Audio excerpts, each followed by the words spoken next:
ఈ పర్మిట్ అనే ఆటో ఏం చేసేస్తారంటే ఇప్పుడు క్యాన్సిల్ చేయాలంటే వీళ్ళు అన్నీ ముందుగానే అగ్రిమెంట్ చేసుకుంటారు. ఒక వెహికల్ తీసుకోవాలంటే మనము షోరూమ్‌లోకి వెళ్ళి మన కామన్ మ్యాన్ వెహికల్ దాంట్లో అక్కడ రూల్స్ కండిషన్స్ ఉంటాయి. మీరు మీరు లేకున్నా, మీరు రాకున్నా వాళ్ళు 26 ఫార్మ్స్ గిట్ట అవి ఉంటాయి. వాళ్ళు ఏం చేస్తారంటే మీరు లేకున్నా మీ ఆధార్ కార్డ్ పెట్టి రిజిస్ట్రేషన్ చేసుకోవచ్చు. ఆ విధంగా వాళ్ళు పెట్టేస్తారు కండిషన్స్.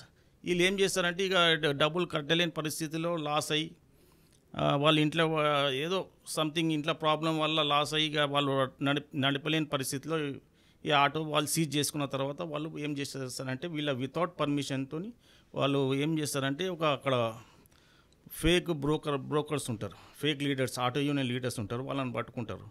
ఈ ఫైనాన్షియల్ మార్వడీస్ పట్టుకొని చూడబోయి ఇట్లా ఉన్నది మీరు దీన్ని అమ్మి పెట్టునంటే వాళ్ళు ఈ పర్మిట్ 2,50,000 ఈ పర్మిట్ రేట్ ఫిక్స్ ఉంటుంది. ఇది దాంట్లో మీరు ఏ బండి మీరు పాత బండి కొన్నా ఈ రేట్ ఇవ్వాలి కంపల్సరీ. సో వాళ్ళు ఏం చేస్తారంటే ఈ రేటు పర్మిట్ వాల్యూ బండి రేటు పెట్టేసి మిగిలిన ఆటో రేట్ ఎంత ఉందో దాన్ని కట్టి టోటల్లీ మళ్ళీ 4 lakhs అట్లా మళ్ళీ దీని మీద ఫైనాన్స్ వేరే వాళ్ళకి చేస్తారు.